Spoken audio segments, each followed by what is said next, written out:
little moving the lighting around. I feel like the beginning of every Merlin episode is like obscure tech tips with your favorite guest. Obscure. Yeah, about like wireless connectivity of these things, or Yellow Duck and API access to the Instagram server. Hey, thanks for having me on. There we go. Okay, so now we've got. Looks like the YouTube is working right. So here, try saying something there, Ethan. Hey, hello, 1, 2, 3. Just saying stuff. How do I sound? You sound terrific. So I think we're ready to kick it off here.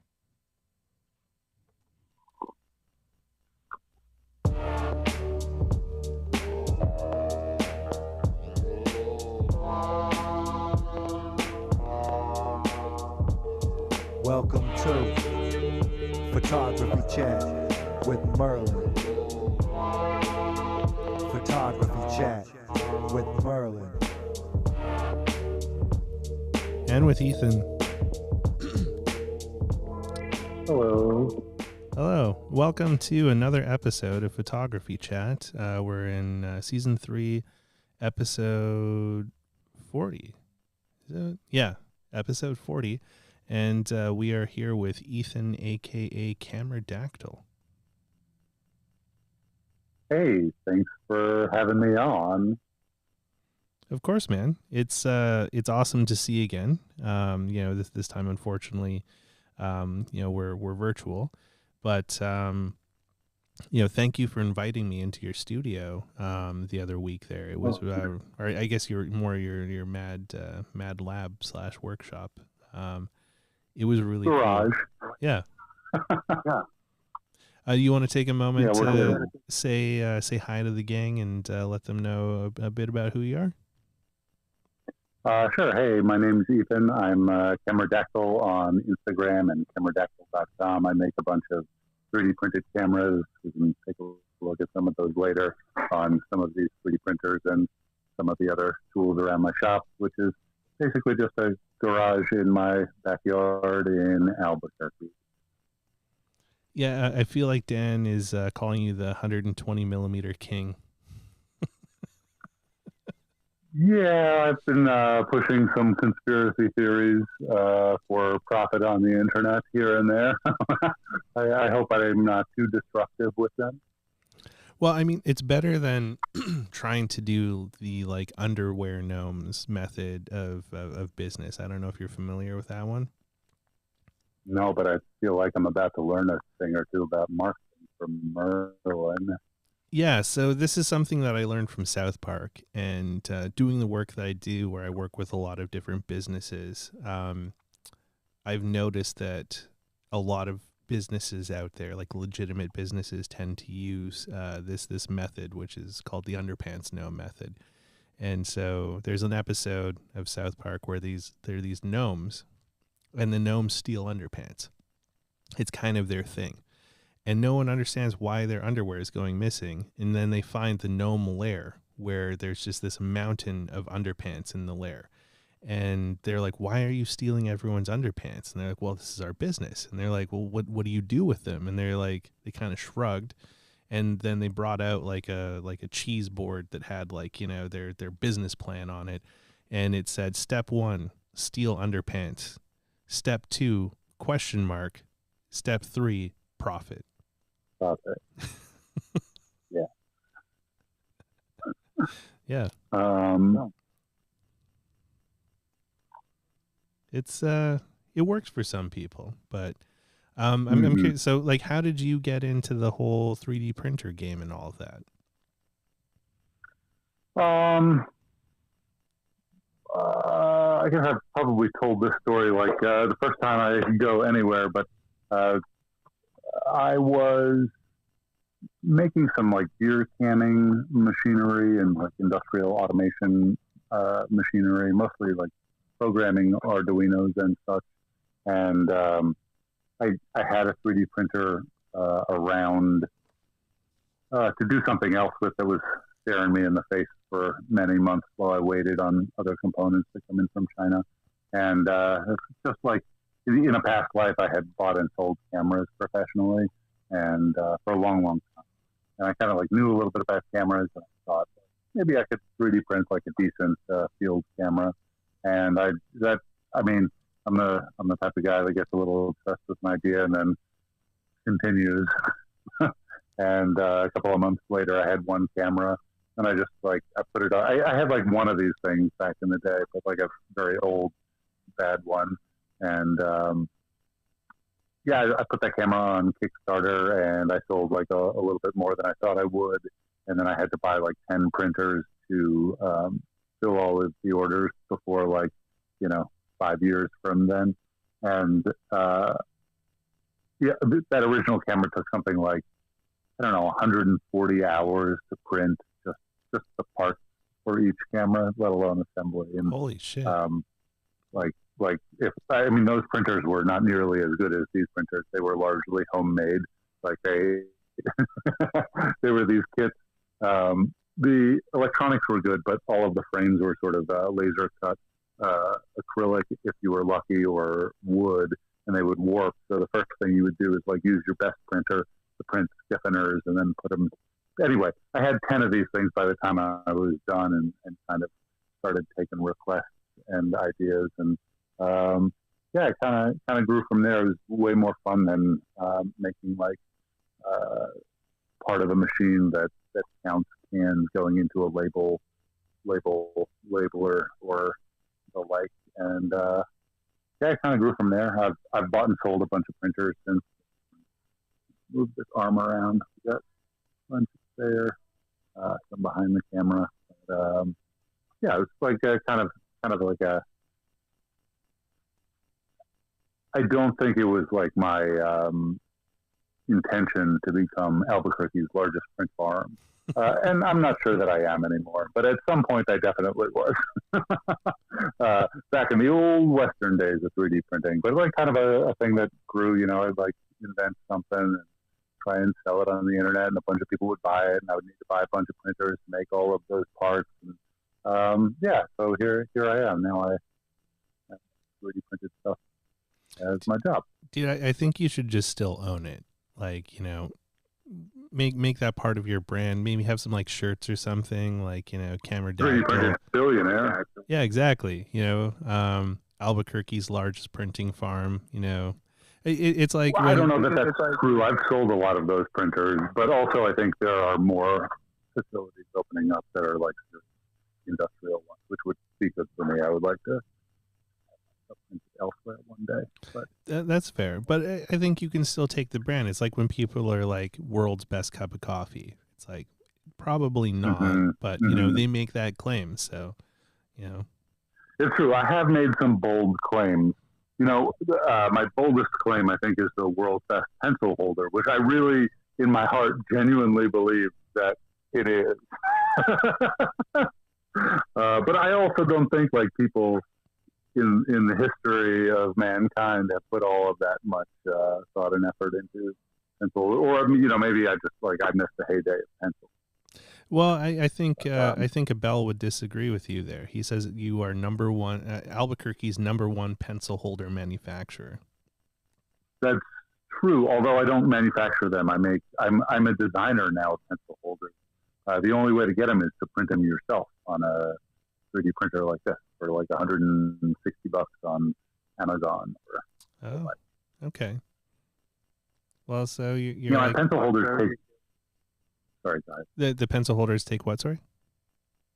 Oh, 100, 150 hours to print. I would have to sell these pencil holders for hundreds and hundreds of dollars. They're really beautiful, and you only need one, probably, maybe two. We'll talk about the planet or the solar system's best pencil holder, which is coming out later this month. But it takes a very long time to print, and for me, that takes up farm time and daytime, and I'm running a business here. and I'm not going to start selling $600 pencil holders. Yeah. And so I started selling the files for $7, I think. $7, and then people can just print them themselves. You're like, hey, I'm printing here. I'm printing here. Hey. Nick wants to know, do you hang out with normal farmers and share tales from your day? Definitely not. No, actually, that's not true. I had a friend, Ben, who had he had 0.9 acres. The city had commandeered the 10th of an acre around like this water switching thing. But he had a bunch of goats and cats and chickens and turkeys and a couple of weird birds that were ultimately too stupid to be set free. Oh, and there were roving peacocks in the neighborhood.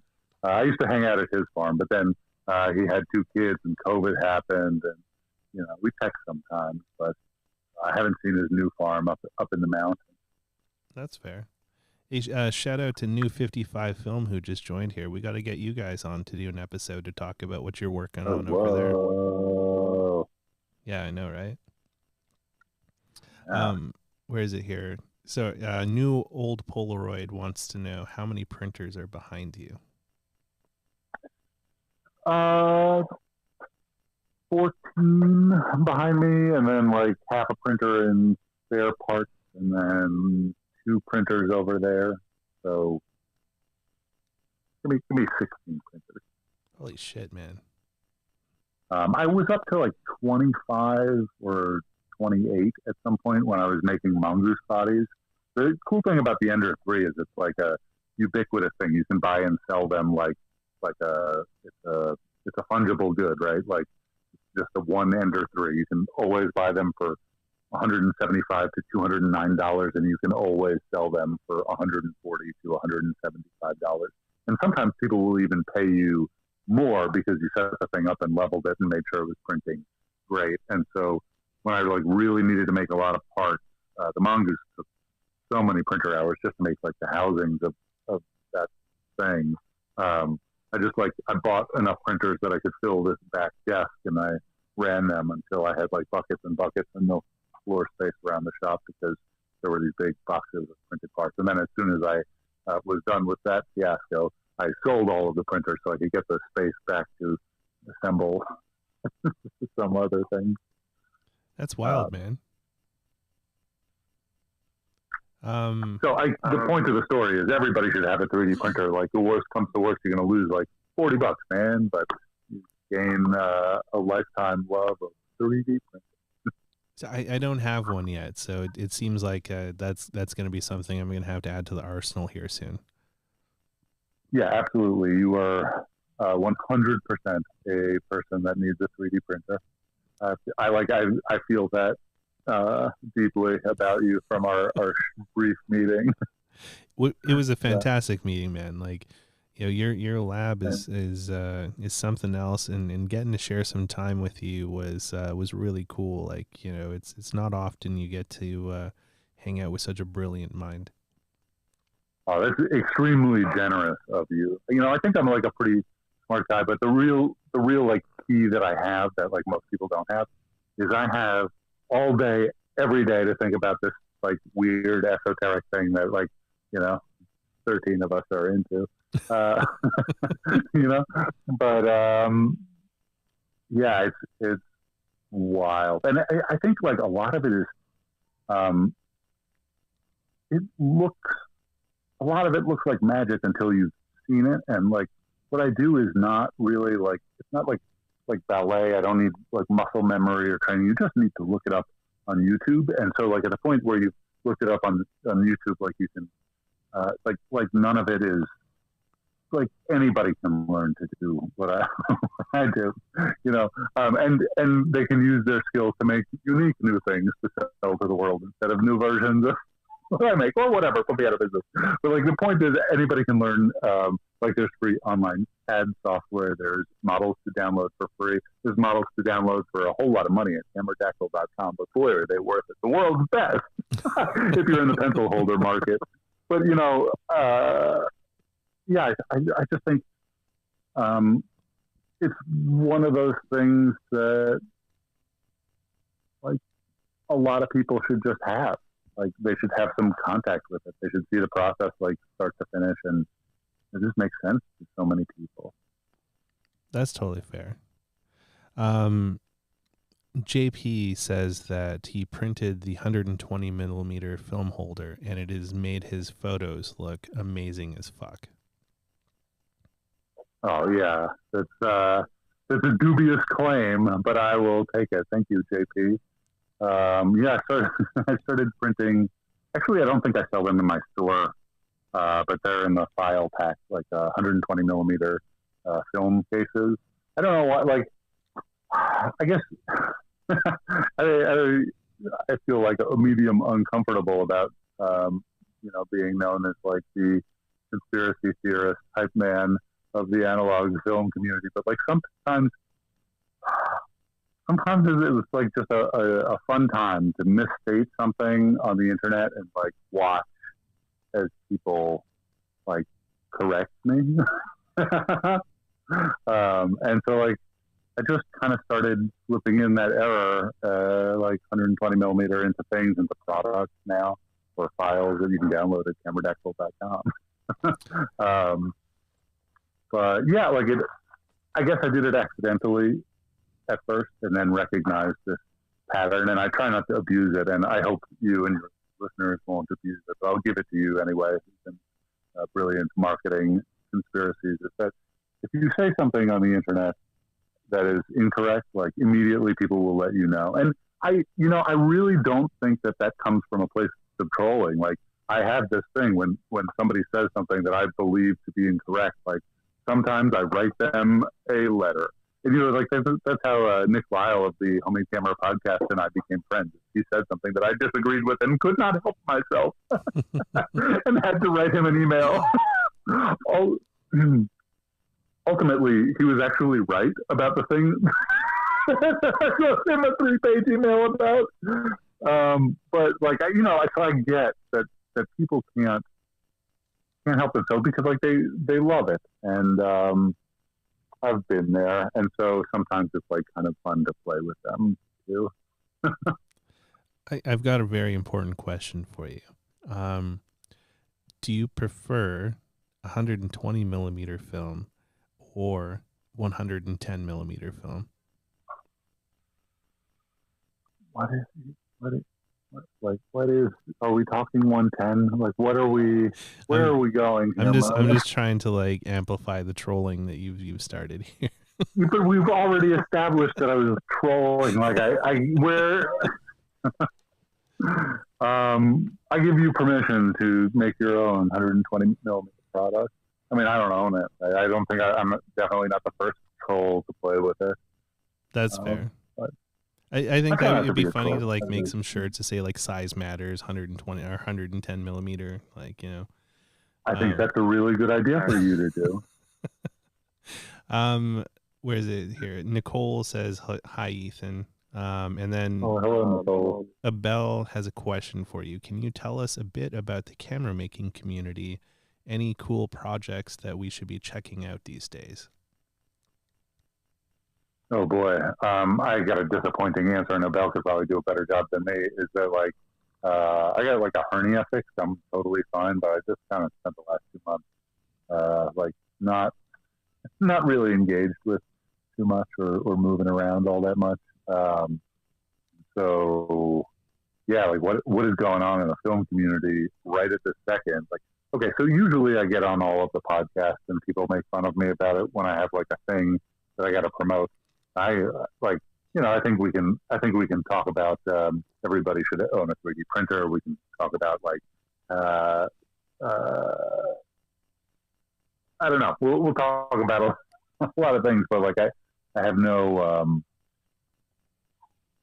cameras to sell you, and I have no idea what cameras are being sold. I saw some like there's like a half frame camera, and I think Jason Lane designed lenses for it. I got to read all about that. That he's on a bunch of podcasts, but I mean, sorry. That's all right. No, nothing wrong with that. I had a question for you.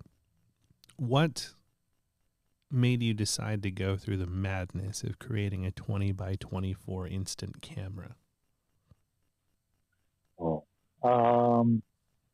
you know, like maybe like a little poor decision making, maybe just like curiosity. You know, I'm my own boss, and I try and keep it between the lines. Like, you know, I got a business to run here, you know, but like sometimes you wind up. So okay, when I was 19, I had dropped out of college to become a photographer and was incredibly unsuccessful. And my friend Heath was actually really good at college, but was feeling unfulfilled, and he had dropped out. And we were hanging out a lot together, and like every day we would start to talk about like how you would build a blimp. This started like I had an uncle who was trying to get his daughter to make a Girl Scout like balloon for a float, but he and I kind of took it to how you would build a blimp. And, you know, the conversation lasts for about 5 minutes, and then you're like, okay, we're not going to build a blimp. Mm-hmm. And then, you know, a week later, you find yourself 15 minutes down that conversation every day before you get to we're never going to build a blimp. And then, like, after a month, where like every day you're sort of like discussing like how you might build a blimp for real. Like if you had to do it in the situation you were in now, not even like a MacGyver hypothetical, how would you do it? And at some point we just like, okay, like we got to do it. And we built like what was probably like the worst idea of my life. Certainly the worst idea that I like actually followed through on. And my friend and I like sort of accidentally conned a bunch of our other friends into like moving to this airstrip in Texas and living in like a tent city where we just had like a barbecue grill and an outhouse and an airplane hangar, and we built like one of the least safe blimps of all time. I haven't really talked about this much, but like I learned in that, you know, I was 19 years old, 20. I learned in that experience to like bite off less than I can chew usually, and like to try, like it's often the most, you know, like good business idea to do the thing that you like making camera finders and grips, or like do the thing that you can just see the whole thing start to finish in your head by the time you've thought about it. I want to make a finder that just tells you the angle that you can see, you know, like, okay, cool. It's not going to impress anybody. It's a useful thing. People will buy them. People will enjoy them. But like, if you do that every day, like, what is the point? And like, sometimes I think it's like squeezing like a balloon of your hopes and dreams, like down into a business bubble. Shoots out sometimes, and you got to act up and find out and build yourself a big old camera. The other thing is, I hear we're gonna try. Hopefully, I won't break this mount over there. That thing is like a Volkswagen-sized laser cutter that I picked up during the pandemic, and so I could finally build the components the way I wanted to build them in my ideal way for that camera, which, you know, in some way or another, I had been thinking about for the last 20 years. But like, you know, saying to myself, I would never build that blimp. Right? It's impractical. It's 6 feet long. It weighs 85 pounds with a back on it. It requires 1,500 pounds of strobe equipment. Yeah, it was. I'm glad I did it. I don't know if it'll ever see the light of day again. I kind of feel like it will one day. It lives up here on that side over there. But yeah, sometimes because I don't have a boss with good reason. You know? That's fair. So effectively, just because you could. Yeah. Yeah.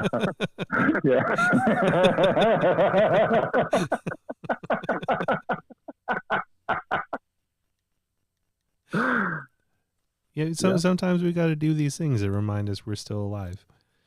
Hello, this is Kyle. Can I ask? Sorry, what's that? Go ahead. No. What were you saying there? Wait, Merlin, what was like the last? Can we get deep on this podcast? Of course. What is the last like irresponsible thing that? Well, I don't want to say irresponsible thing, but like what was that? The last thing. Like, okay, so when we met, I had found out about your show. I think when Nick Collingwood was on your show, and I've watched a bunch of them here, like in the back catalog since. And I heard in some group chat that you, like, kind of on a whim, were driving through all of California and then over to Texas. Like, it was like, I feel like you might sometimes decide to take on like an endeavor that might be more than you can chew. Not that the driving was; that was an impressive feat. But it's like edging on like exhaustion, Yeah. So like I'm still kind of recovering from the trip a little bit, because it was a bit bonkers. Like it was like over 11,000 kilometers in 2 weeks, which I think is like, I don't know, like 7,000 miles or something like that. Like just a lot. Like more than some people drive in a year I did for a vacation, which was kind of bonkers. There was a few 12-hour days in there, which I've learned like really borderline pushes the limits, because like I'm getting into my 40s now, but my mind still thinks I'm in my 20s. And so there's a lot of moments where I'm like, oh yeah, I could totally do that. And then I try to do it, and then my body's like, you fucking idiot. Like, now we're going to need a lot of time to recover from this. So I wouldn't say that the road trip was irresponsible, but it was a little irresponsible. Like, things got a little bonkers. And I had heard of some of your work, but hadn't followed much of it. And then at Policon, everyone's like, yo, this Ethan guy wants you to go see him. And I'm like, well, stranger wants me to come to his workshop in the middle of the night in Albuquerque. How could I say no to that? Yeah, I make that offer to a bunch of people, like here and there, like as famous people that I know, like openly pass through Albuquerque on Instagram. I send them crazy messages. I think did I tell you the story about Mark Maron driving past my house? Did he actually come in? Oh, hell no. Oh, okay. But he drove on Instagram Live past my house 2 blocks away, and was like, I'm so bored. I'm in Albuquerque. I got nothing to do. What should I do to kill time? And I'm sitting at my kitchen table, and like, I'm not going to message Mark Maron like he's famous. I'm, a guy in his garage. But like, also, he was 2 blocks away looking for something to do, and I've listened to that podcast since its second year out. And it's like kind of a big part of all of the business that I've done for a decade.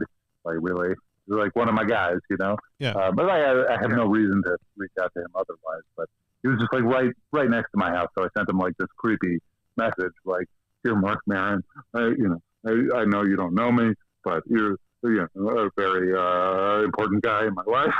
Do you want to come to my garage right now? Yeah, you're a couple of blocks from my house. Sometimes you can't help yourself, but you just try and be cool on the internet. No, sometimes you can't help yourself, and I do, like, I have some executive dysfunction issues for sure. And like, I mean, I don't regret any of the poor choices I've made, because I'm not dead yet, and poor choices lead to interesting stories. But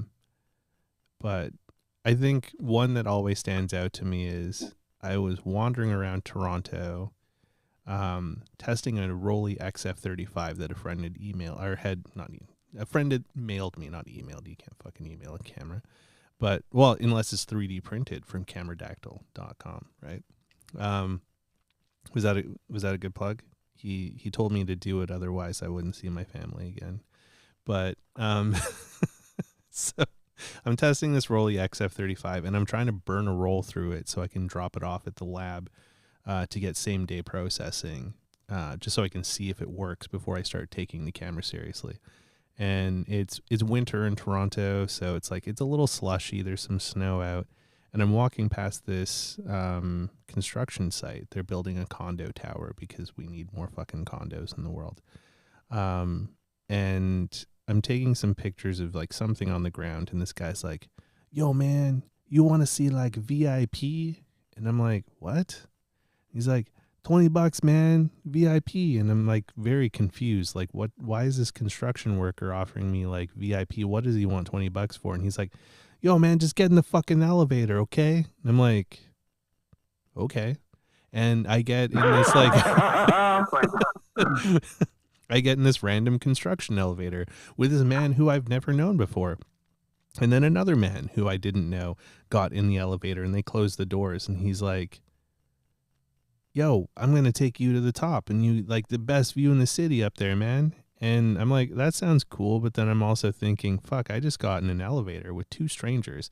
No one knows I'm here.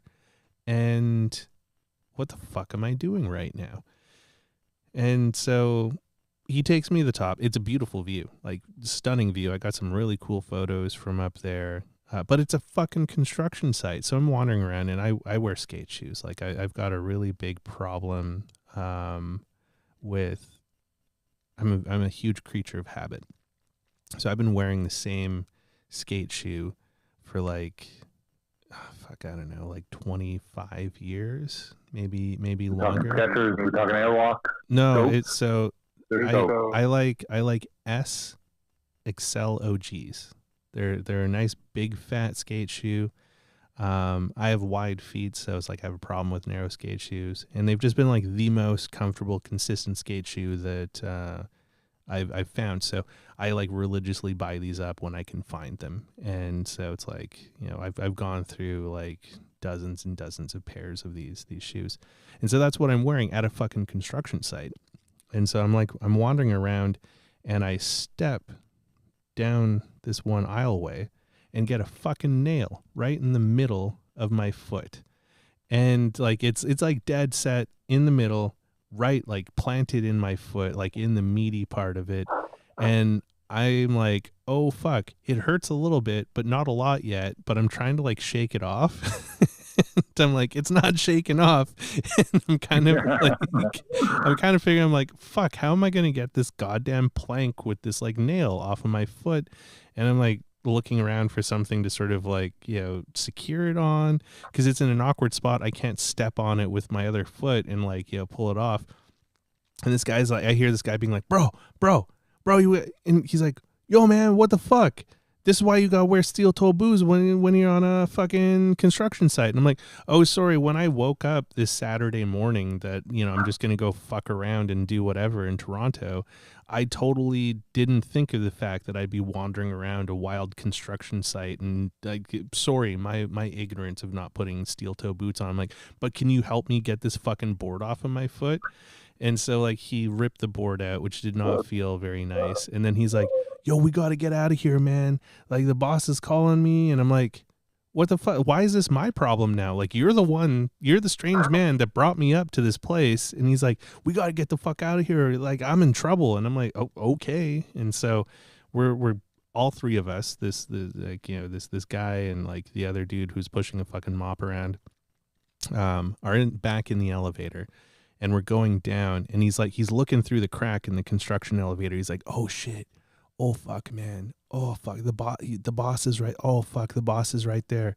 And so he like says to the other dude, he's like, "Yo, man, I'm going to take him on 2, and we're going to try and sneak out the back. You go down there and tell the boss I had to take a shit." And so I'm like, this is super fucking weird, man.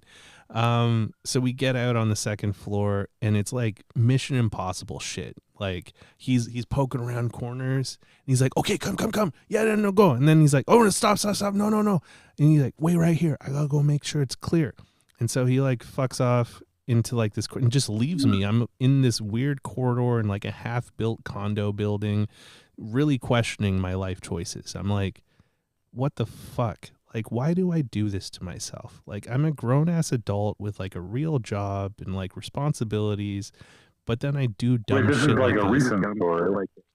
This was like 3 years ago, like three or 4 years ago. So it's like, you know, my ability to make poor choices has not lessened as I've gotten older. In fact, I think it's like increased because I'm like, fuck it, YOLO. Like, you know, you only live, and I have not died yet. So, you know, it's just like, let's keep life interesting.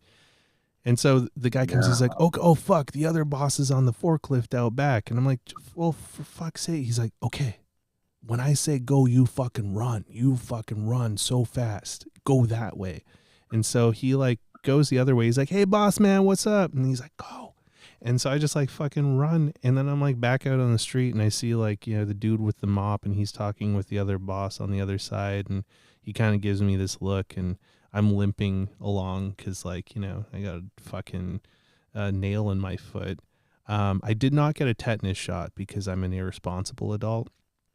And I kind of waited it out to see if I get lockjaw. I did not get lockjaw. So, you know, I should probably... When you get lockjaw, it's too late. But I don't think there's fungal spores in the same way on a high-rise construction site. Right. And probably not from the nail factory. Although I would have gotten a tetanus shot and have definitely pulled a nail out of my foot and then gone to get a tetanus shot that day.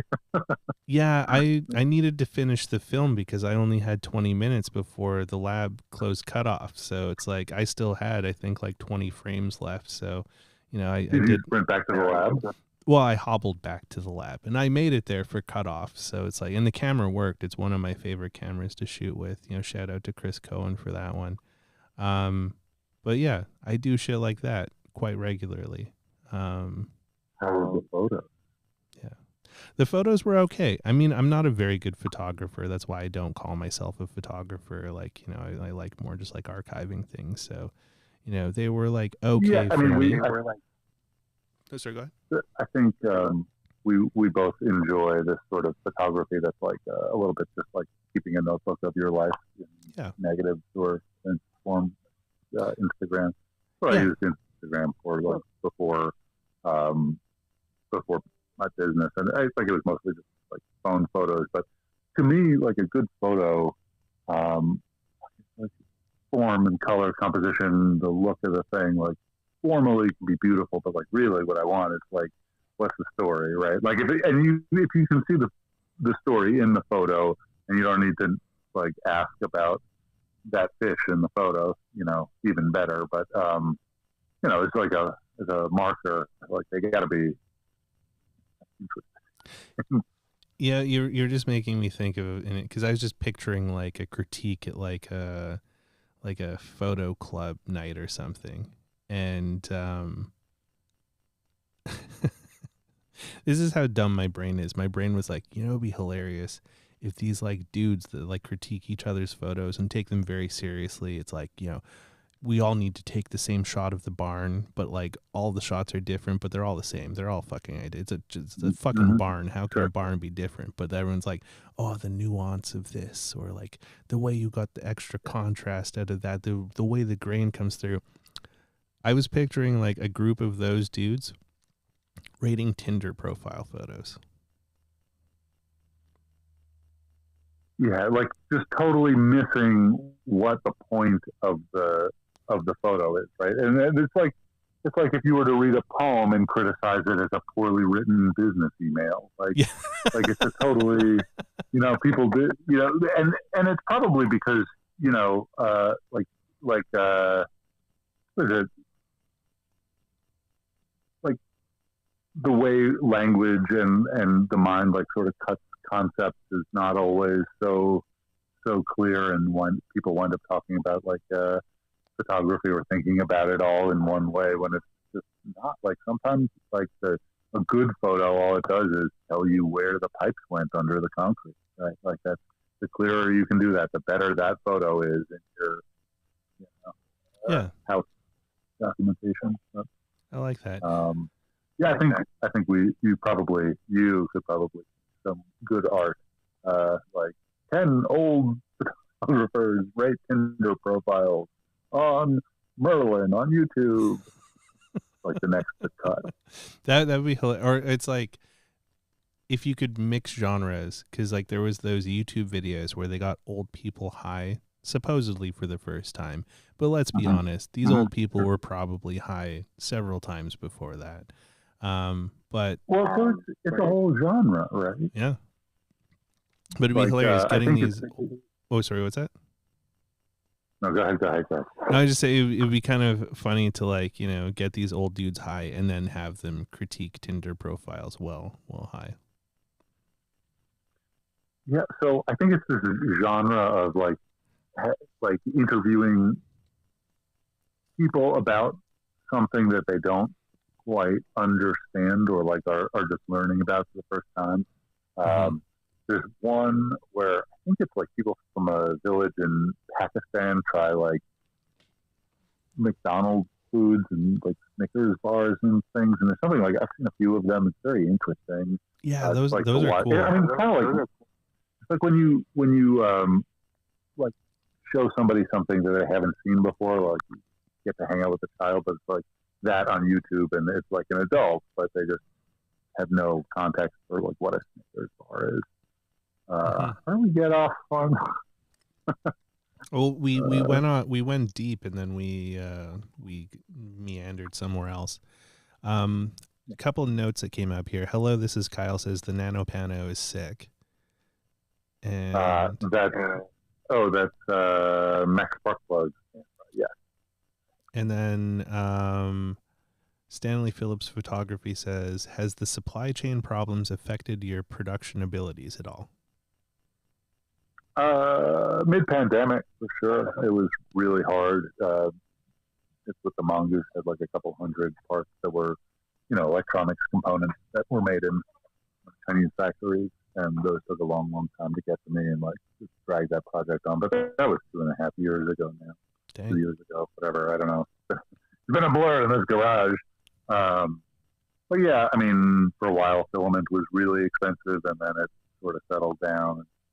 I think it's, pretty all right. Yeah, doing okay. Like the Weezer song, do you ever feel safe in your garage?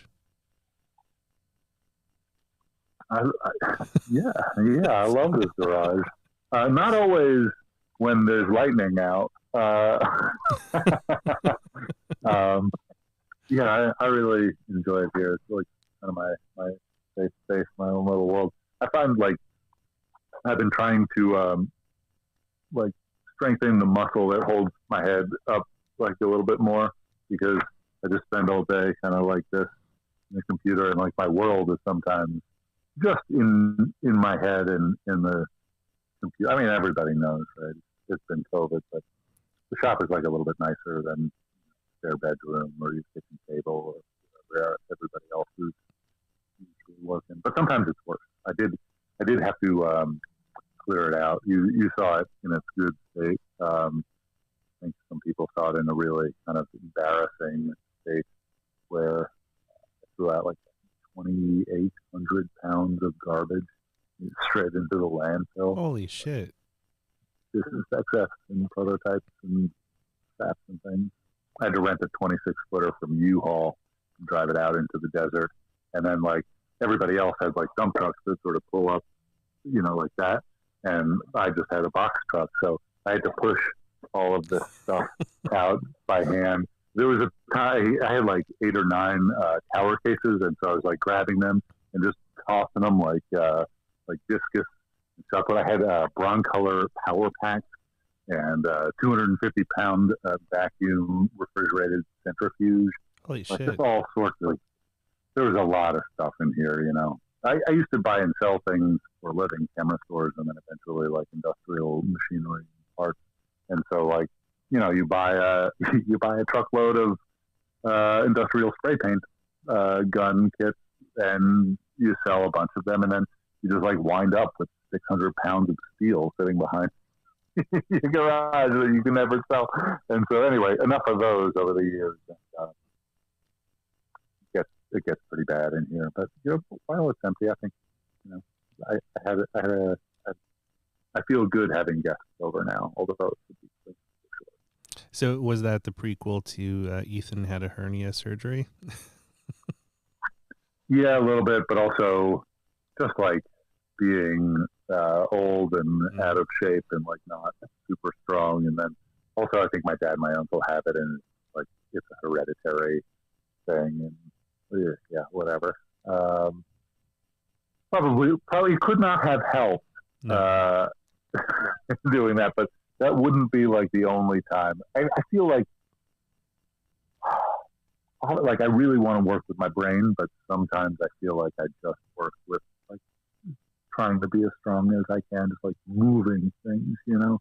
Yeah. And at those times, I'm getting to an age where like I could feel like wearing my body out like a pencil down to a nub of like muscle and hand strength and yeah. You just reminded me of a Tyrannosaurus Rex. And when I worked in healthcare, we used to always joke that doctors were Tyrannosaurus Rexes when it came to paying any kinds of bills, because they couldn't quite reach their wallets. So weird fun fact on that one. Comment from YouTube. Stanley Phillips says that you are the Doc Brown of the film world and that you even have the garage just like him. That's very sweet. Thank you. I make little plastic toys. I wish I made time traveling cars and such. We might get into both. Thank you. That is very generous. That'd be fun. Now you need to build a speaker wall and a camera with a flux capacitor.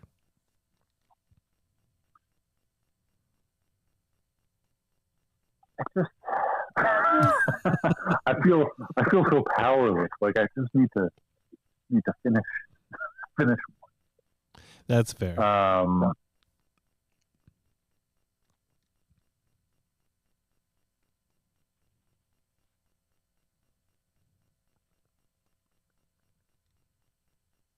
Okay. This is where I get uncomfortable because it's live, and I was trying. Oh, that's okay. I've got another thing. So, hello, this is Kyle. Has a question where, what is the max size you can go with a roll of RA4 paper? I mean, like, I'm not 100% sure what he means by that, but it could mean one of like two things. So let's just go for him.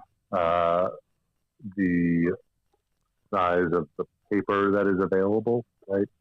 Which is probably somewhere between 48 and 52 inches, I believe. In width? But what? In width. In width. Holy shit.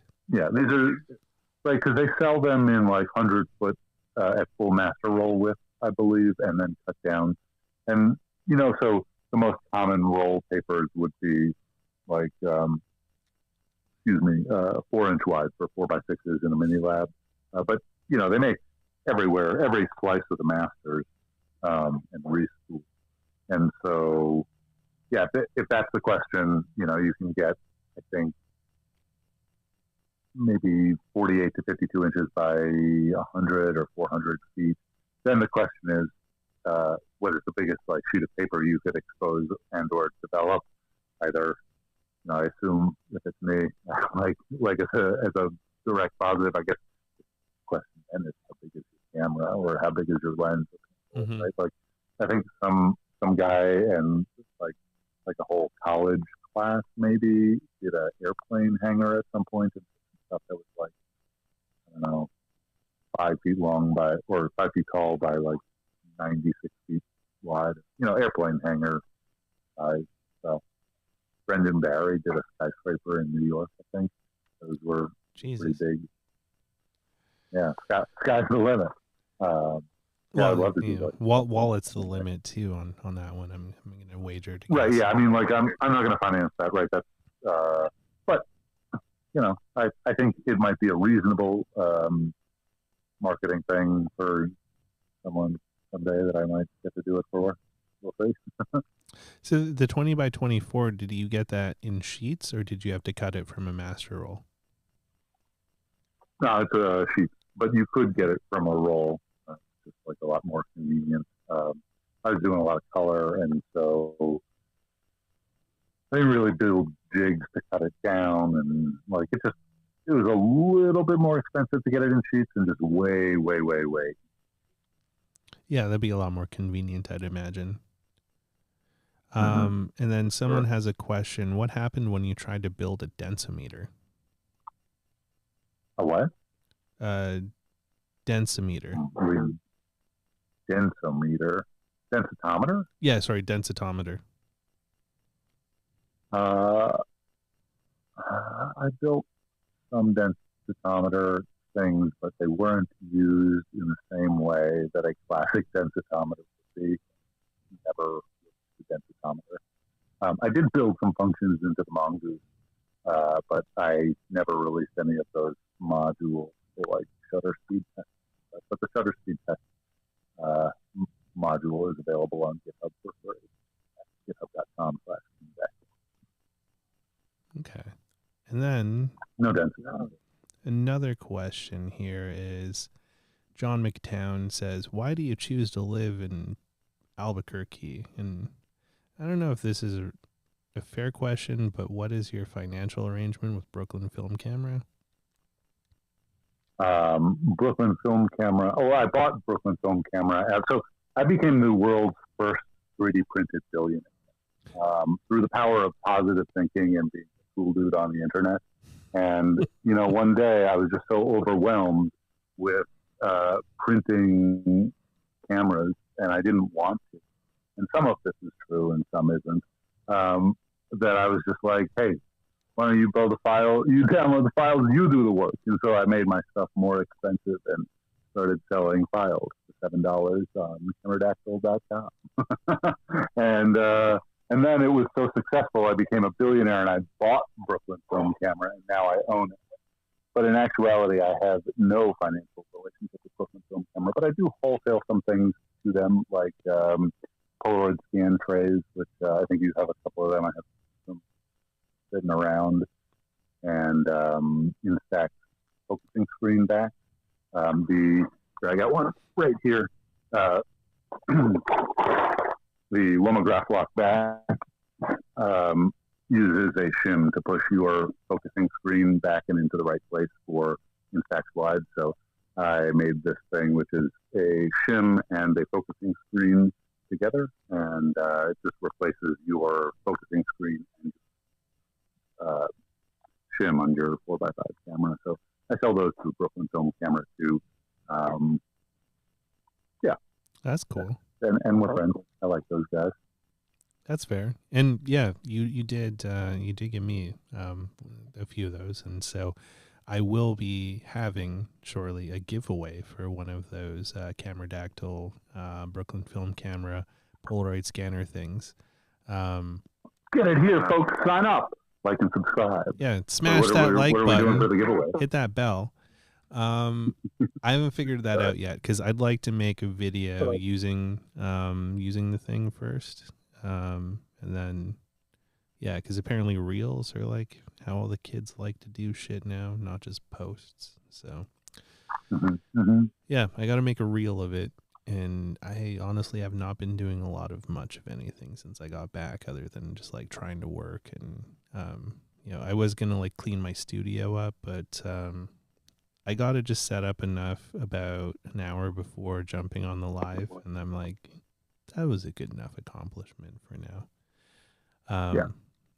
It just, the drive took a lot more out of me than I thought. I'm like, cool, getting old is the best. It's kind of exhausting. I sometimes do like straight drives. I've driven like Madison, Wisconsin to Boulder, Colorado, and I've driven actually Albuquerque to like, Southern Illinois in one shot before. And like, you can maintain that for a couple of days, but when you kind of get where you're going, you just gotta sleep for a few days. Well, that kind of happened in Marfa. Armand and I stopped in Marfa to visit with our friend Sarah Button, who runs the Marfa film shop there. And we had plans of just like having dinner with her and then getting on the road and just like making a beeline for Denton. And then we sat down for a little bit. And after we like sat down after dinner, I was like, yeah, we're like putting no more hours in today. Like, we got to find a hotel for the night because like I don't want to drive anymore. Like my body was just like, you relaxed. Like, we had all of the chemical like juice going where you could have probably made it if you left when you were thinking of leaving, but then you relaxed a bit. You're not going anywhere now, bro. I used to do a lot of driving like that back when I bought and sold cameras. I was in Madison, Wisconsin, and I started my business like driving circles around Madison, and then northern Wisconsin. I'd just like drive up to Appleton and do a couple of those towns, and then come back. And then I had kind of fished out everything that I could get to in a day, and I had to start going to like St. Louis for a week and driving around that area. And eventually, it became like I spent 3 months in the wintertime driving through all of the Southwest buying cameras and shit. Holy shit. And a lot of that, particularly getting out and back, getting out to California, getting out to Seattle, down to Florida, right? Those were just these brutal, brutal drives of like, when I would go out, I would just drive as far as I could and then like orbit a hotel from my phone. Like what is 20 minutes from now, like before this coffee wears off, or just like coming home with like the shakes from eating too many Snickers bars and coffees from gas stations at 3 a.m. and you're like, I got another 2 hours in me. And then you like get home and your whole body is like buzzing in bed. Like it's just like it takes a couple of days before you can get out of your pajamas and cut all the box tape open and unpack the cameras and even thinking about moving them. And then you're laying there in bed and you're like, I'm tired, but I can't sleep because I'm just like, ugh. Oh yeah, yeah, that's the best feeling. Photo Dude NZ says, if you invented a time machine, would you kill baby Hitler? Oh, that's a real good question, right? A lot of why I am here and me would be, I would vanish like Michael J. Fox, but like maybe it seems like the right thing to do. That's a tough one because like I don't know if I could do it.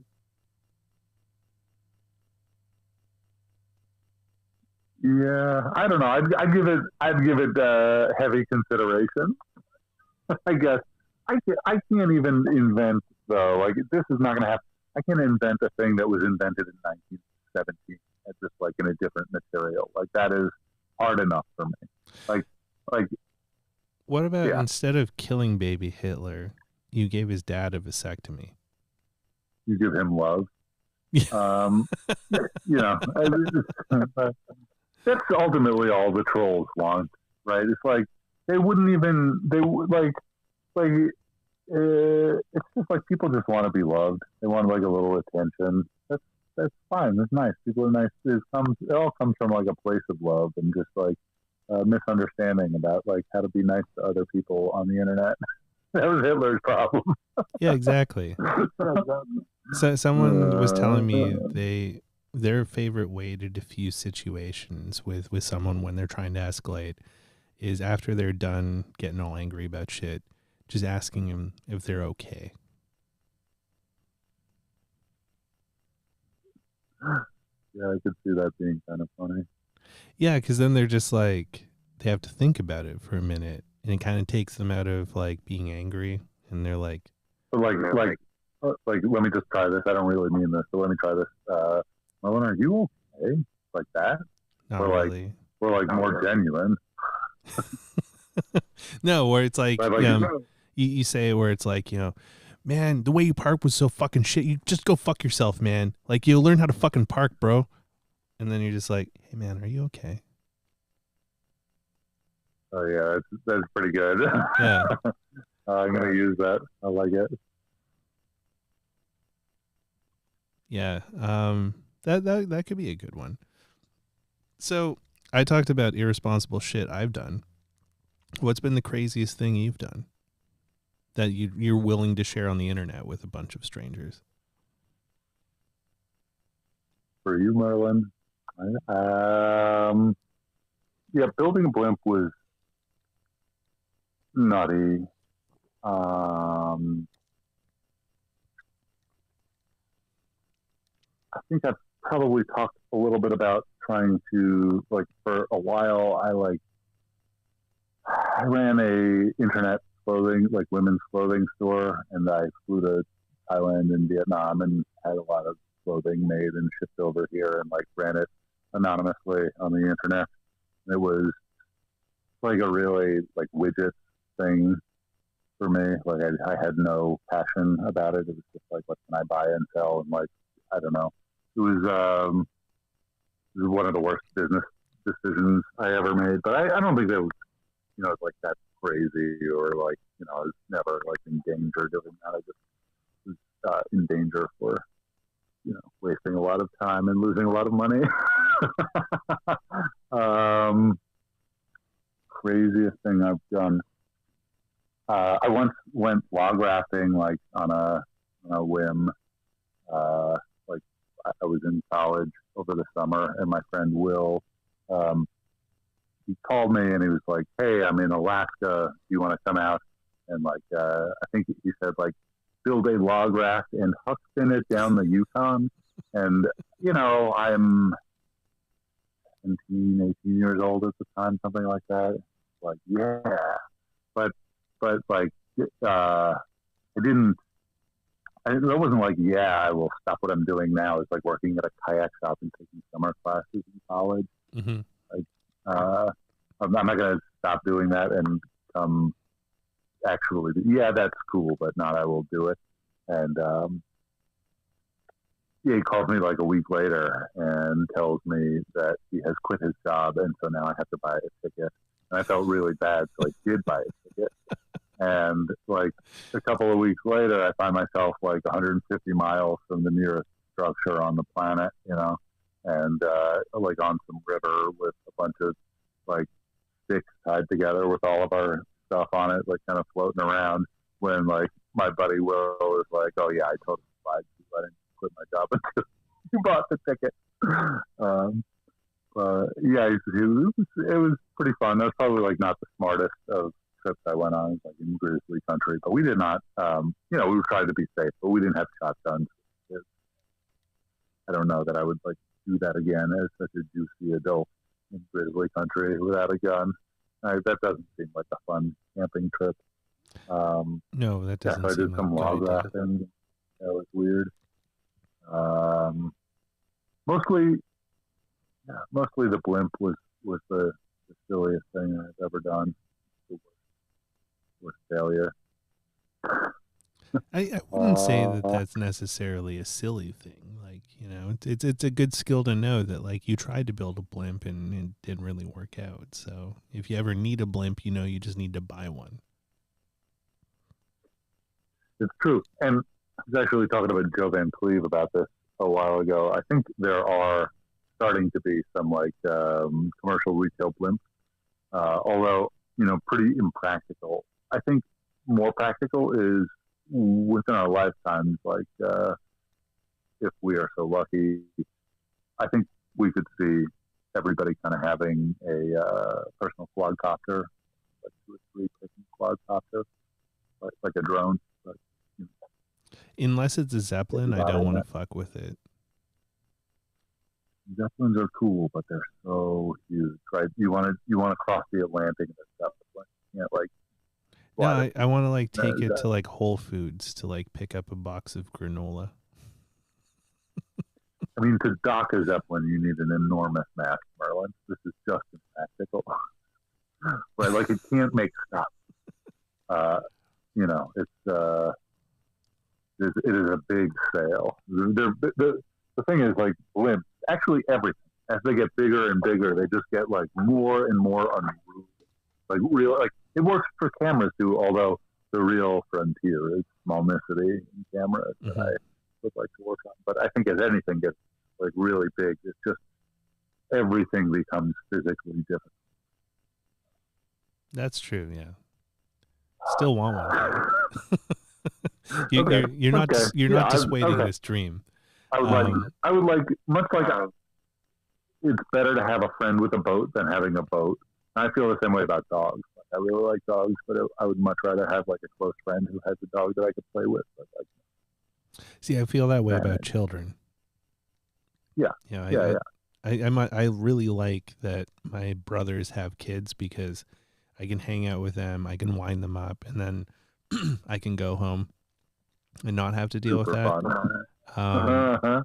Which it's hilarious watching kids get like wound up. Like after the chat with Jason, we were having dinner, and he gave the little some ice cream, and then it's like 7:30 at night, and these two little kids ate like half a pint of ice cream, and it's like lucha libre night. Yeah, I remember. So it was like my job. Actually, I lived in an apartment building in the Bronx growing up, and whoever it was that was like between 14 and 17 or whatever, or like 18 living at home, like had all the babysitting jobs, and like there were some fun kids that I really liked, and some that were like easy, and some that like you enjoy, but like I just remember once it was nice because it was like in the building, so I could call my mom. When I got in over my head, I'm like 16, and I'm like winding these kids up, like running around the house throwing pillows, and like all of a sudden, like they are just like throwing chairs, like shit out the windows. Like I can't, I can't get to, I'm playing with these 11-year-olds or whatever, I call my mom. I can't get them. But it was like Fantasia, right? Like the broomstick was just like the chaos I could see going everywhere. And it was like I love these kids. They were, we grew up together. They're adults now. They're in their 30s, right, or late 20s. But oh yeah, that got out of hand real quick. I did not know what to do. That sounds pretty hilarious. Where is it here? JR Photography says, when I was a nightclub bouncer, I used to boop people on the nose, and when they asked what it was for, I'd respond that it's their attitude readjustment button.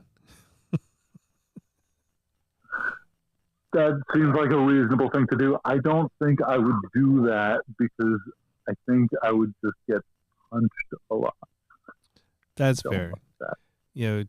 John's a big dude, so I don't think anyone's gonna go punching him for him readjusting their attitudes, but that's pretty funny. Yeah, I could see like a nightclub bouncer dude booping people. Seems reasonable. I mean, it's funny booping people because they get all confused about it. They're like, "What you boop me for?" Yeah, I used to interact with people in the real world. Well, I mean, there's always time. You can still. There's people. We haven't all disappeared yet. Yeah, I've been thinking a lot about getting out of my garage for maybe a month in some future time, like a real person vacation, or like even do some work in a place where it's less tumbleweeds. I got a couple of friends here. Nice. Very, very out in the middle of nowhere. Dude, you should come to the next Policon. And yeah, I would like to do that. Yeah, but if you come to the next Policon, like you could do a workshop on like the reversal process, like not necessarily with the 20x24, but like if you bring the 8x10, that would be really whatever cool. I could fit in a cabriolet would be way more chill. Yeah. And if I'm crazy enough to drive down again, I might bring my 8x10. And then you can just use that. Yeah. And, very chill. Yeah, I'm really going to have to think about if I'm going to drive down again. It depends on what air traffic is like next year. Because if it's still fucked up, I'll probably drive again. Hey, can I mute myself and blow my nose for 1 second? Here, I'll mute you for you. Hold on 1 second.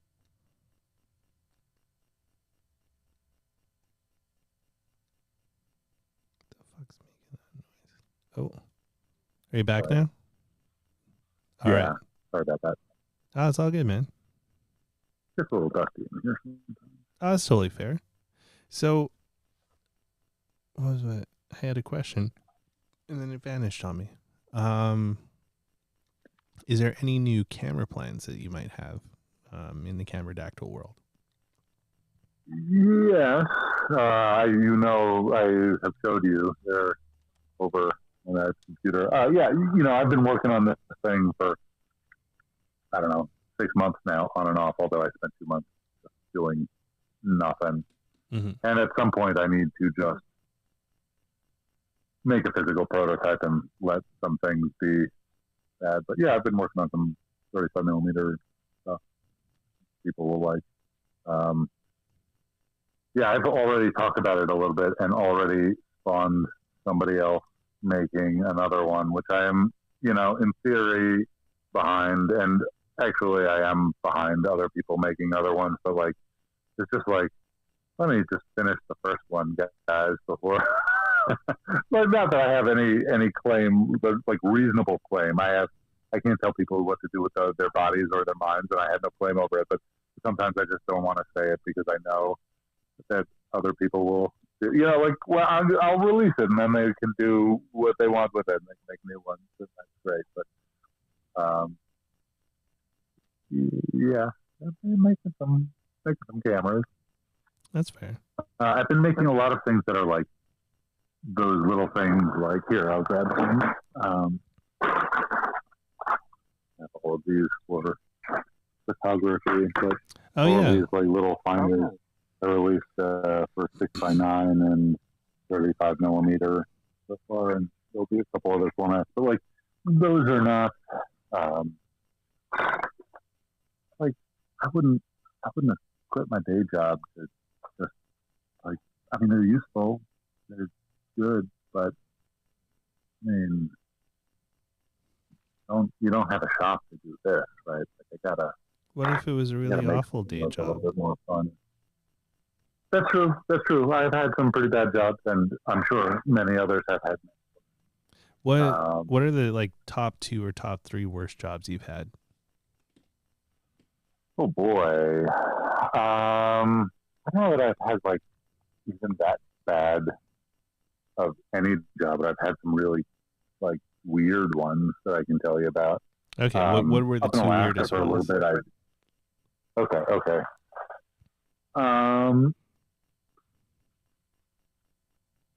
Excluding like all of the things that I made my job, right? Because all of those are weird, but not like a job you can go get. You just have to do those by being unemployable. I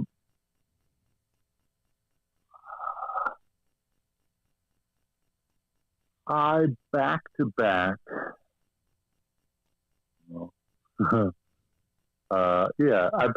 drove a NavTech vehicle, which was like a mapping vehicle that they would use to make space maps, and MapQuest.com, and I think TeleAtlas and some TomTom GPSs ran on it back in the day, maybe even still. But I had this car. It was a hybrid Ford Escape with like the guidance system of a Patriot missile and a server rack in the back. It was, this was, I don't know what the car was worth new, but like about $120,000 worth of like weird devices on it. I think it had a giant IMU, like a gyroscope inertial measurement unit that now we have in our phones. And actually at that time they had 4 ones in phones. But this thing was like just, a giant box, and it was very accurate. And I had 6 cameras on my roof and a distance measurer on my wheel, and a bunch of other bits and bobs. And I used to have to get up in the morning and drive this big donut, and figure 8, squeezing the tires around the corners of like a big parking lot to shake up and calibrate the gyroscope. And then I would just go drive whatever the project was. I think the big one I did was every on and off ramp of a class 1 and 2 highway in New York State, plus 1 mile left and right of that on and off ramp, and then every path of every interchange. So there's this one spot in the Bronx that I'm familiar with. I grew up not very far away. It's the Cross Bronx Expressway, the Bruckner, the Triborough Bridge extension, and not the bandwidth. I don't know. there was 41 individual paths, and I spent 3 or 4 days driving that one intersection. There's more hours of congestion there than hours of daylight, and so like that was my job. I just kind of like right out of college, I just sat in a car all day, all night, like with one of those, like a police. I wasn't police, but like the screen on a big swivel in the passenger seat and a keyboard, and like kind of went around making maps. That was a weird job. It was like project based, and when I was like between projects, I didn't have anything to do, and I was like sitting on my mom's couch, and a few of my friends were going down to New Orleans to work on this movie that became Beasts of the Southern Wild, and I went down there like just to kill time waiting for my next thing to do, and immediately got a job as a ditch digger, where I would just like get picked up 6, 7 o'clock in the morning every morning in a pickup truck, and I would like just go dig ditches for irrigation or whatever all day. That was a very weird job because of the people that I worked with, who were largely like veteran ditch diggers in their 50s down in New Orleans, right? Like career ditch diggers, and so like there was a lot of just like didn't look good where things were going for me at those times. But you know, I was like young. I was 23 or 24 at the time. I felt like I was like a dumb version of Good Will Hunting. So I would like meet people at a party, just being young and in New Orleans, and then like I would see them. We had this gig where I spent weeks digging ditches across the Tulane campus for some irrigation they put in a plaza. And like I would see people, and I'm just like wearing a wife beater and like shoveling whatever, and people would do like this.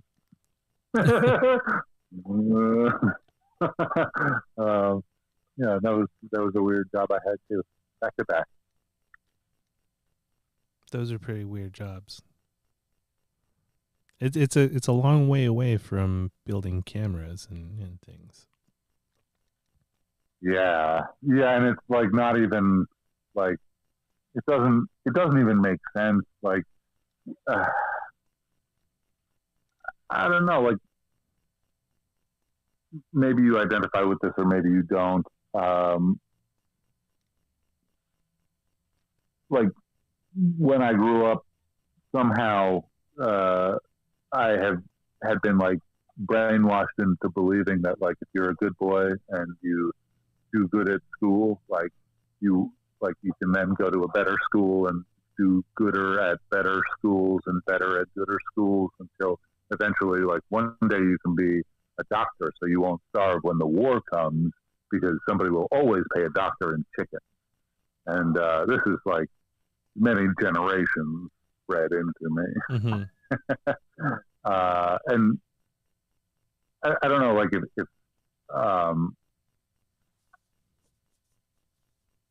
if you ever felt like there was a clear path for you to be successful in life. And usually most people will, you know, like like a lot of children's parents will lay this out for them, and it takes their first like major failure to realize that like it's all an illusion. Does that ring any bells for you? Well, so for me, like the deal with my parents was I was the oldest, so the first to graduate, the first to have all the mistakes made with. But as long as I passed high school, they would support me in whatever I wanted to do. What they left out was they would support me in whatever I wanted to do as long as it was what they wanted me to do. Because since I was a little kid, they had groomed me to work with computers. So like they bought me my first computer when I was 2. It was a VIC-20, and computers were just a very prevalent part of my life. You know, sometimes to my detriment, you know, having a name like Merlin and then also being a computer nerd, it didn't lend well to popularity. Who would have thought? But at the tail end of high school, I got into music a lot and was playing in this, it was like a punk funk ska band with bagpipes, which is super weird. We were called Dempton, but there's a bread company here in fucking Canada called Dempster, and everyone thought that we were fucking Dempster because, like, what the fuck is a Dempton? It was a weird thing, but that got me really into music, and so I wanted to go to sound engineering school and learn how to be a recording engineer and all that shit. And I had like a big plan around it, and my parents did not support that. They were like, pick a real profession or just get a job. So I went into this like solid fuck you mom and dad mode for a few years and just became like this alcoholic idiot that installed car stereos for a while. And then I turned 25 and realized, hey, this whole fuck you mom and dad thing is only really fucking me over. So this plan is dumb. And Mom and dad trying to help. Not really. They enabled a lot of, they were enablers, but not in the best way. They did their best, which is, I'll give them credit for that. Given the tools they had, they did their best. So I reluctantly got back into computers when I was 25, and it's been an interesting thing because I never went to school and all that, because like when I went back into the workforce for like a real career job, I was like panicked, and I was kind of like felt like I'd wasted so much time, and so I was just like really trying to play a lot of catch up. And to my luck, it was the tail end of that era where credentials didn't matter as much as just showing up, and someone would take a chance on you and try and like train you up and educate you, instead of being like, oh, like where'd you get your Bachelor of Computer Sciences, blah blah blah. So I'm not an educated person, which surprises a lot of my counterparts because they are all very educated people, and I'm like, I barely passed high school, friend, which is true. I had like a 47% grade average, and it's not because I was dumb. It was because I preferred drinking over school. It was just the school did not want me back, so they pushed me through, but they're like, the principal was like, I want you to know that you're a failure. And I was like, I still get to graduate with my friends though, right? And he's like, yeah. And I'm like, well, what's the problem then? Now as an adult looking back yeah. Well, and then like as an adult looking back on it, I kind of wish I could go back in time and be like, did I fail or did y'all fail? Because like, I'm obviously not a dumb person, but the mechanisms here that you had to use with us didn't work very well. Yeah, but then it's been an interesting thing because like my career has been very unconventional, I'd say. Like a friend and I a few years back talked about like, ethical gray areas. And so I've managed to get through my career to where I am now by exercising ethical gray areas here and there, which some people may not have the moral flexibility to do, but, I luckily possess that, which I guess is why I do pre-sales work, because, I believe that also requires a bit of moral flexibility that not everyone possesses. Uh-huh. But I just kind of looked and I was like, doing the straight and narrow, A, I don't have time for it, and B, I see a lot more failure with that path than I see success. So, it kind of turned into a sort of like lie, cheat, steal kind of thing to like get the jobs that I had. Not like, actually stealing from places, but just like, if they're looking for a specific resource, like a specific person to do a task, and like, I know that I can do some of that stuff, but it's like, I don't know it right this moment. I'll be like, what's that? Yeah, I mean that's the whole like on some like really annoying saying level. It's fake it till you make it. It's the other thing of just like the difference between I can learn and I know. Nobody wants to take a chance on can learn. But the other thing is, like at a certain point, like you just know who's like going to be smart at the thing you want them to be smart at. Like, Yeah. But you're an adult, right? And it's like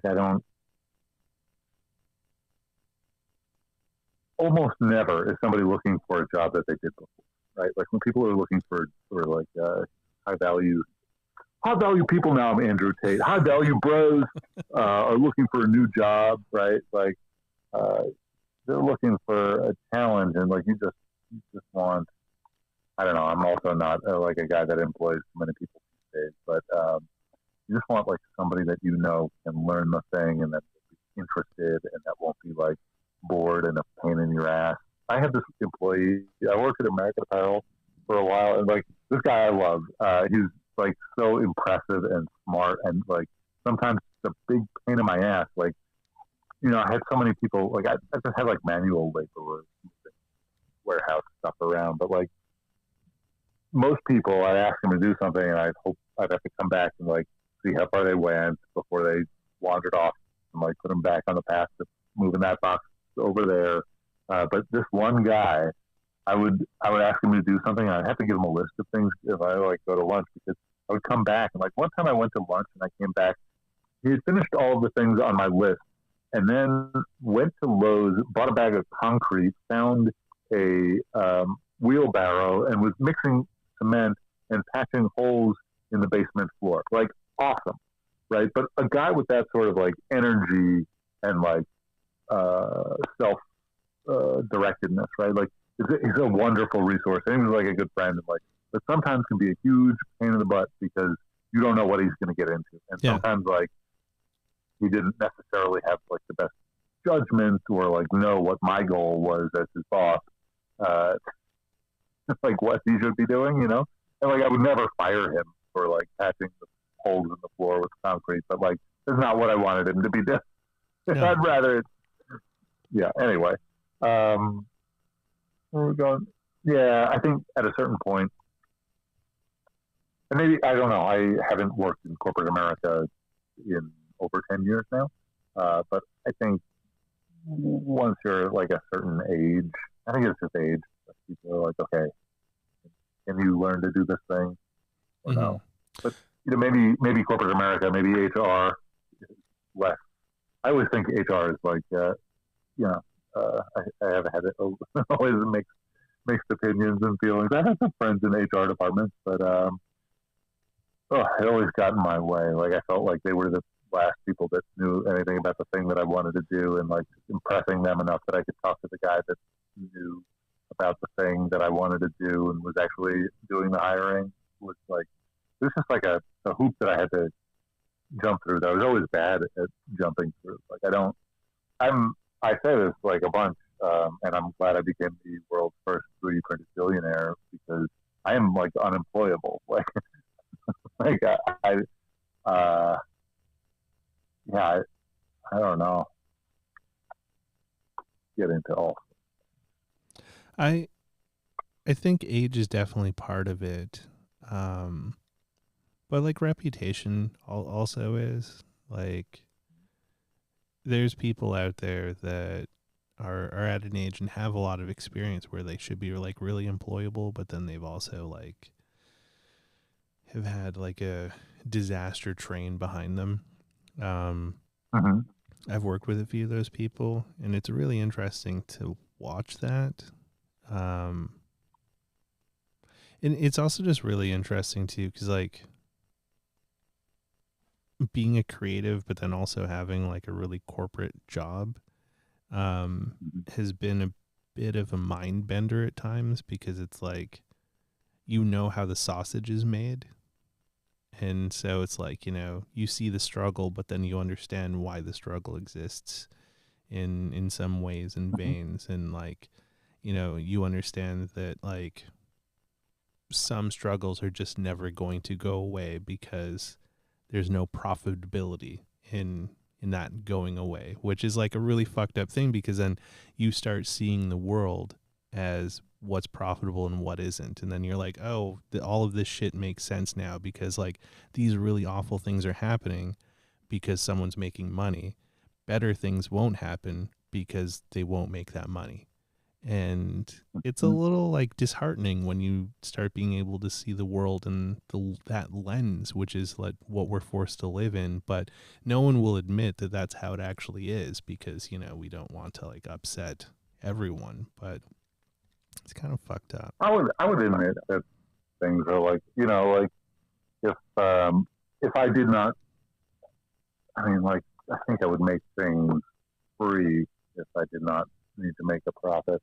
And also, I probably wouldn't even bother. Like, these are useful, but I wouldn't have bothered with my time, right? Like, I wouldn't have needed another $7 from you.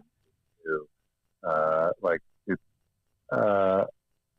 there are still so many things that I would love to do that are just, like, I can't, right? And, like, we were talking about this the other day in my shop, like, about bringing back certain films and, you know, it will never be done. And I'm firmly of the opinion, living in like the scientist ghetto of like the national labs, like there are plenty of smart people. They just cost $250,000 a year, and you need 1,000 of them.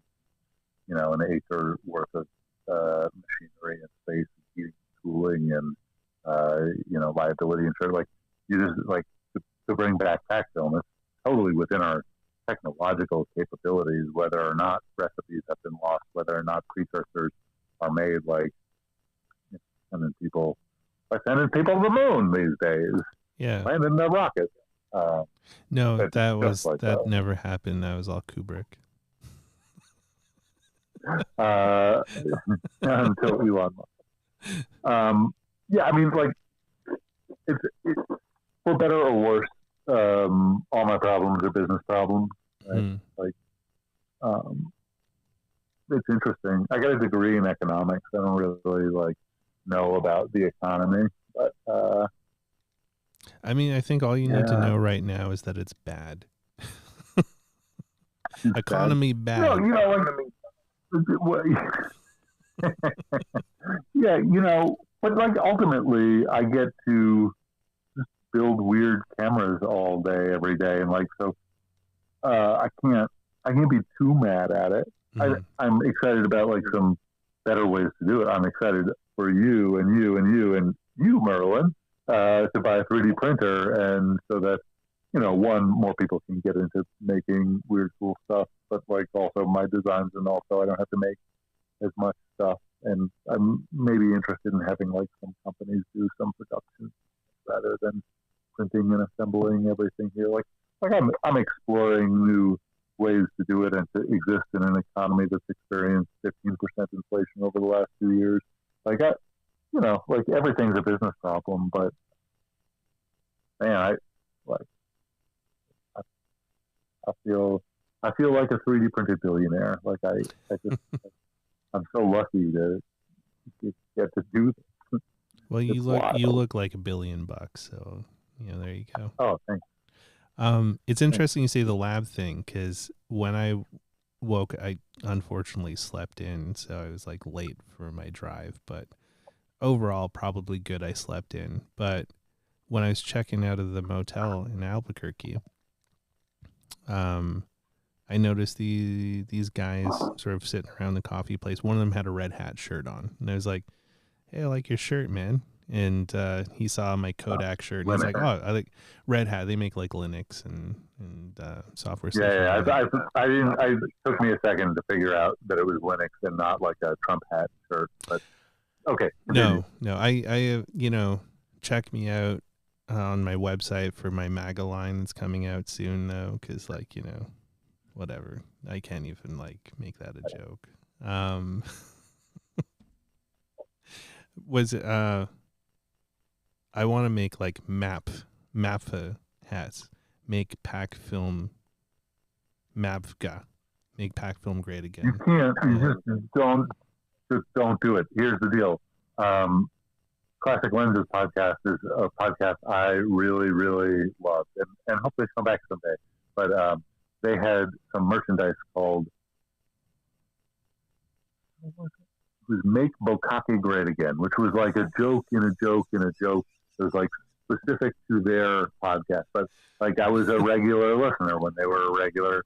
So, you know, this was like the nerdiest thing. I still think Perry G made like the best single episode of any analog photography episode ever, which is just like, go look it up. Perry G, like live reports, dispatches in Hong Kong, and the Classic Legends podcast, which has very little to do with the regular podcast. But anyway, they make this red hat. It says "Make Bokake Great Again." I try and support my local podcast, buy a nice hat from them. I think it's kind of funny for a second, okay? And then I buy it, and then I wear it, and I walk outside, and like I can see my neighbor over the fence, and I know he's too far to read it. But like, you know, I'm a large white man wearing a hat in Albuquerque that like looks very aggressive, and I'm just like, you know, I know my neighbor knows who I am, but I don't know that he knows. Anyway, you know, and then I walk in front, and like I didn't make it an inch out of my door before that hat had to. Well, I wouldn't make it. I wouldn't make it red because I'd want to be able to wear it. Like, I don't know, like a green hat, just to like, you know, as a throwback to like the green packaging. Yeah. You know. Wait, so it was like, was it like Boca, but like they did it like Bokake, or was it Bukake? Yeah. No, Bokake.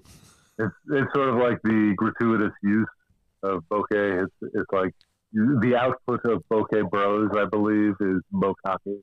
Well, it's many levels. It's not levels. I feel like that really works because like Boca's really creamy and it's like sort of all over the place. So like, you know, you opened this door.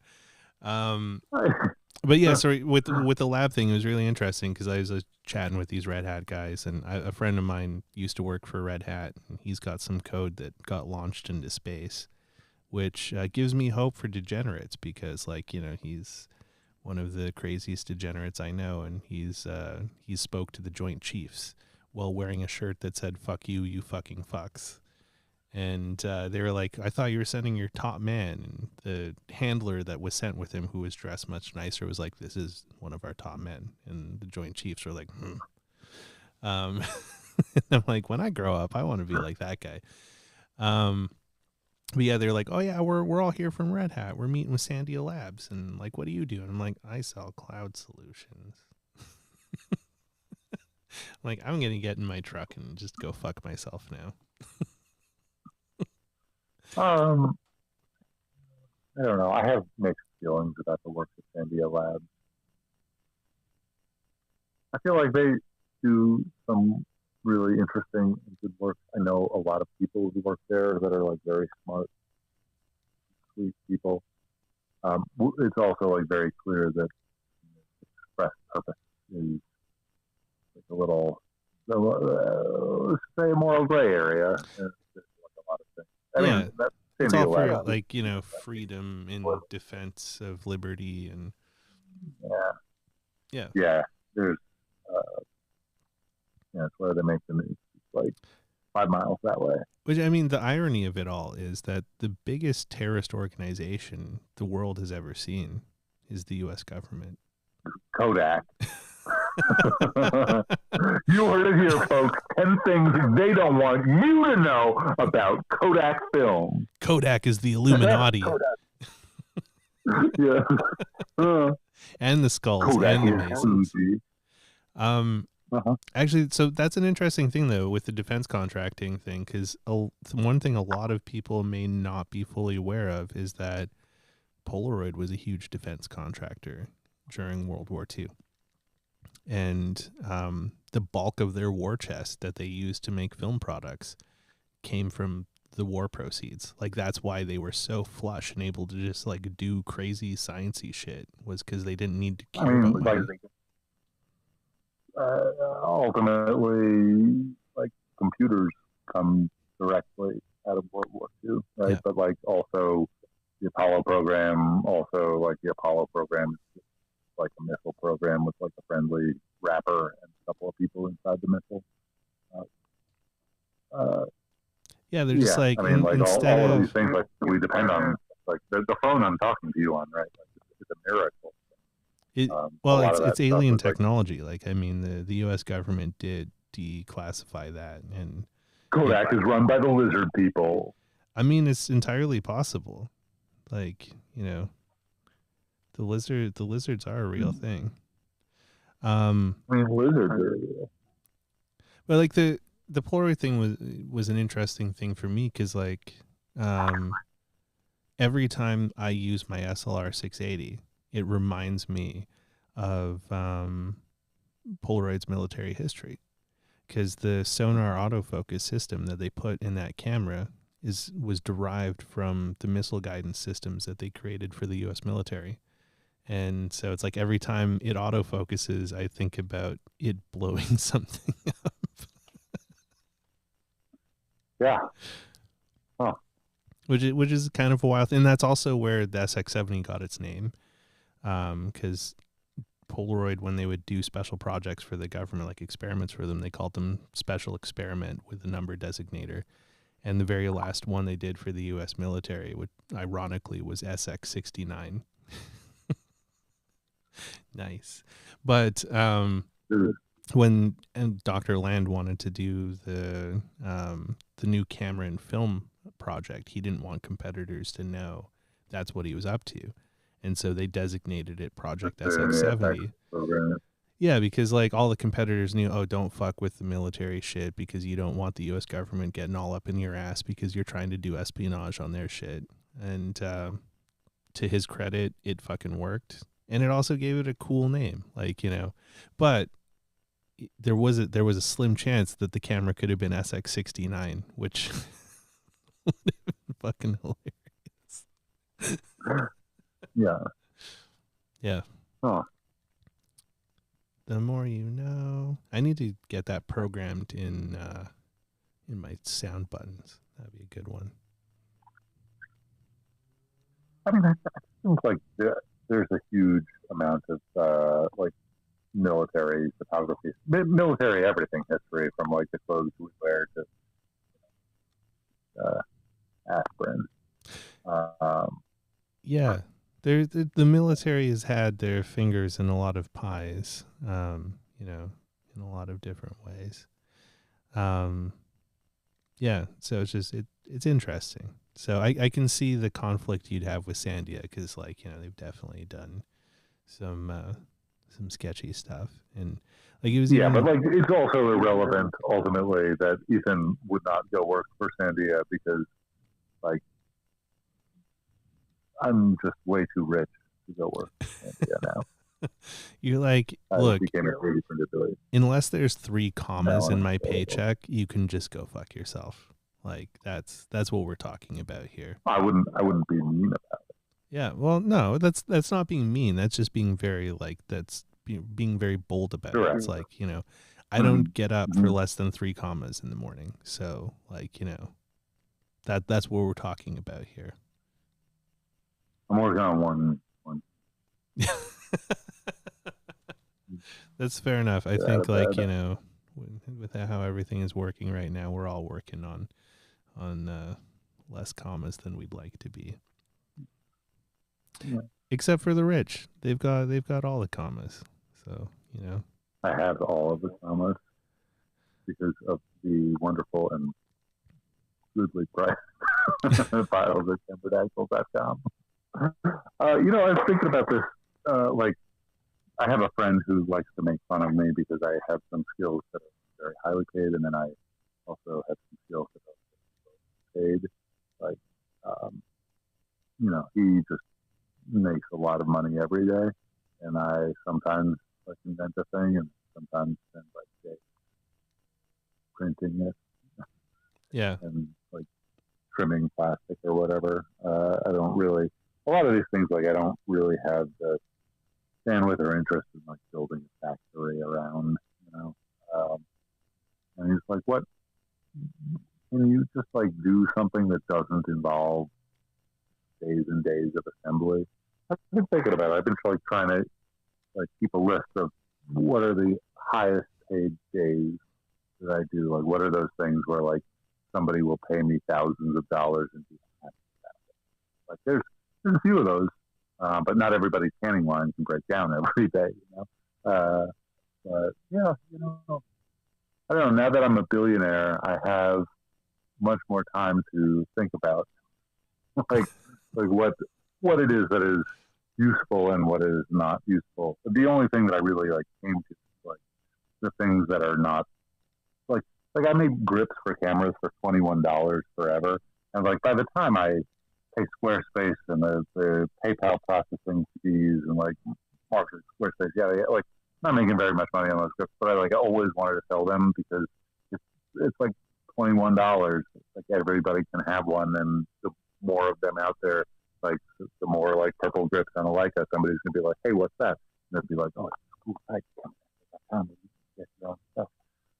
You know, like I wanted that to happen for years and years, but eventually, like I didn't want to make them anymore, and so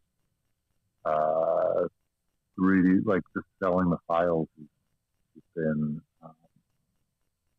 it's like I get to do less of those things that are like the least efficient things for Ethan to do without having to like build an assembly line, hire people, train them to make the things, wholesale the thing. You know, like it's been a really like lovely, like when a sale comes in and like it is auto fulfilled by a computer on a server that I just pay a monthly fee for, you know, rather than okay, now it's time. I think it's fun to make things. Like that's why I got into this. But yeah, I'm just sort of rambling about this idea that I have of just trying to like sell the files for the things that I don't want to make and worry about making real fun things. As you should. I have a question though. Now that you're an internet billionaire and you know, film grip sensation, is do you have a car whose doors open like this or like this? Neither. I have a convertible that will not pass, but I'm going to swap the engine in it this spring. I'm very excited about it. Yeah, you mentioned that. I like your Cabriolet. Yeah, it's a dream car. Yeah. Except for the fog. That's fair. Well, man, I gotta say, I really appreciate you spending some more time with me. It's been a lot of fun. I hope you had a good time. I did. Thank you for spending time with me. Of course. And everyone stay tuned for my Cameradactyl giveaway. I'll come up with something. Oh, yeah. I got to make something. On Merlin.com. No. I don't know. On Merlin podcast. Yeah, it'll like, you know, on Instagram or something, wherever the kids hang out now. Maybe on Be Real. I hear that's like a fucking thing now. I don't know. I'm like super old and not hip. Check out Twitter. Actually, no, it'll be on my MySpace. So just look up like, you know, add my ICQ and then you can find out about it. And then like, you know, just stick to my Instagram. We'll stick to Instagram. But yeah, stay tuned for that. And definitely, if you haven't yet, give Ethan a follow. Check out what he's been working on. He's got lots of cool projects that he's got there. Buy his $7 files and get a 3D printer. Then you could be as cool as JP and have sweet buttery pictures like he's getting now. And yeah, next week I'm gonna have Abel, aka Instant Flamingo, on. Just got to spend a whole bunch. What's that? Sorry. He's trouble.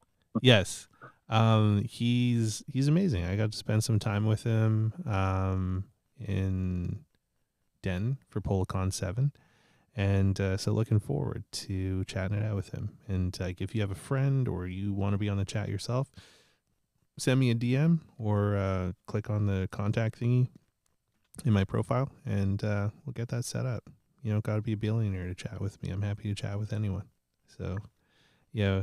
Thank you again, Ethan, for hanging out with us. And, you know, any parting words for the peeps? Thank you very much, Merlin. You're a sweet boy. Oh, you're the sweetest of all the sweet boys. And so, actually, someone needs to come up with, like, Sweet Boy University like theme song or something, or like a choir thing like for Sweet Boys, like, you know, like a Sweet Boy cheer. Yeah.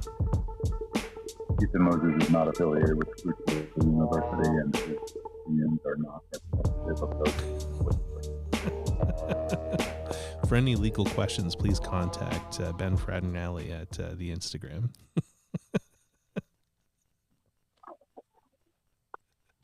All right, man. Take care. I appreciate you. I love you all. Stay safe out there.